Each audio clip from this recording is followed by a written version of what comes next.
Practical Vedanta Part 3, Text 3. Secondly, by the application of the second principle, that the explanation of everything must come out of the nature of the thing, we are led to a still bolder idea and one more difficult to understand. It is nothing less than this, that the impersonal being, our highest generalization, is in ourselves, and we are that. O Swataketu, thou art that. You are that impersonal being and that God for whom you have been searching all over the universe is all the time yourself. Yourself not in the personal sense but in the impersonal.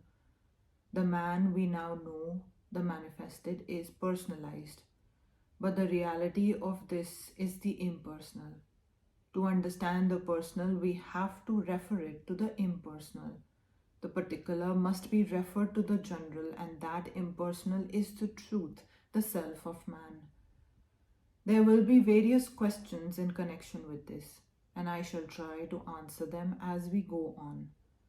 Many difficulties will arise, but first let us clearly understand the position of monism. As manifested beings, we appear to be separate, but our reality is one. And the less we think of ourselves as separate from that one, the better for us. The more we think of ourselves as separate from the whole, the more miserable we become. From this monistic principle, we get at the basis of ethics. And I venture to say that we cannot get any ethics from anywhere else. We know that the oldest idea of ethics was the will of some particular being or beings, but few are ready to accept that now, because it would be only a partial generalization. The Hindus say we must not do this or that because the Vedas say so, but the Christian is not going to obey the authority of the Vedas. The Christian says you must do this and not do that because the Bible says so. That will not be binding on those who do not believe in the Bible. But we must have a theory which is large enough to take in all these various grounds. Just as there are millions of people who are ready to believe in the personal creator, there have also been thousands of the brightest minds in this world who felt that such ideas were not sufficient for them and wanted something higher. And wherever religion was not broad enough to include all these minds, the result was that the brightest minds in society were always outside of religion, and never was this so marked as at that present time, especially in Europe. To include these minds, therefore, religion must become broad enough. Everything it claims must be judged from the standpoint of reason. Why religions should claim that they are not bound to abide by the standpoint of reason, no one knows. If one does not take the standard of reason, there cannot be any true judgment, even in the case of religions. One religion may ordain something very hideous. For instance, the Mohammedan religion allows Mohammedans to kill all who are not of their religion. It is clearly stated in the Quran, kill the infidels if they do not become Mohammedans. They must be put to fire and sword. Now, if we tell a Mohammedan that this is wrong, he will naturally ask, how do you know that? How do you know it is not good? My book says it. If you say your book is older, there will come a Buddhist and say my book is much older still. Then will come the Hindu and say my books are the oldest of all. Therefore, referring to books will not do. Where is the standard by which you can compare? You will say, look at the Sermon on the Mount, and the Mohammedans will reply, look at the ethics of the Quran. The Mohammedan will say, who is the arbiter as to which is the better of the two? Neither the New Testament nor the Quran can be the arbiter in a quarrel between them. There must be some independent authority, and that cannot be any book, but something which is universal. And what is more universal than reason? It has been said that religion is not strong enough. It does not always help us to get at the truth.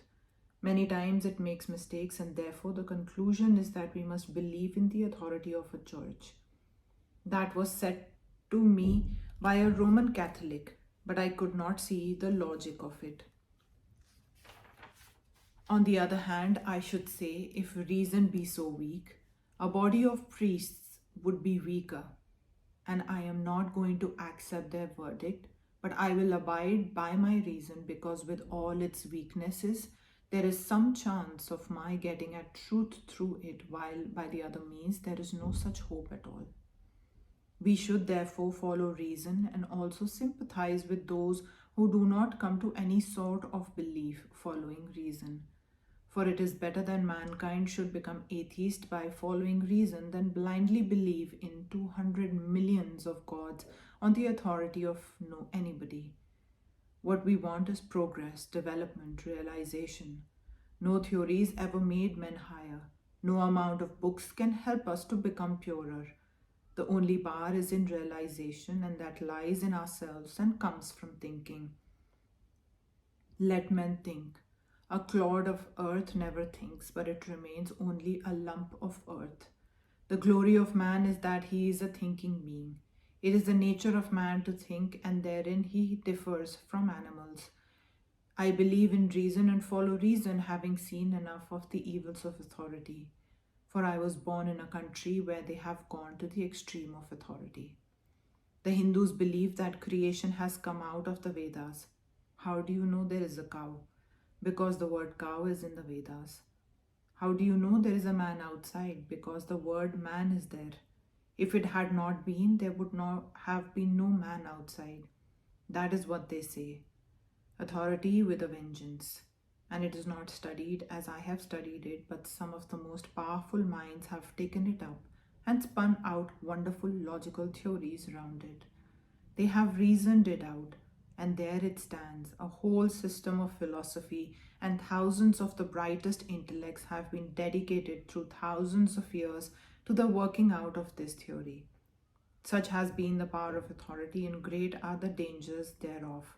It stunts the growth of humanity, and we must not forget that we want growth. Even in all relative truth, more than the truth itself, we want the exercise. This is our life.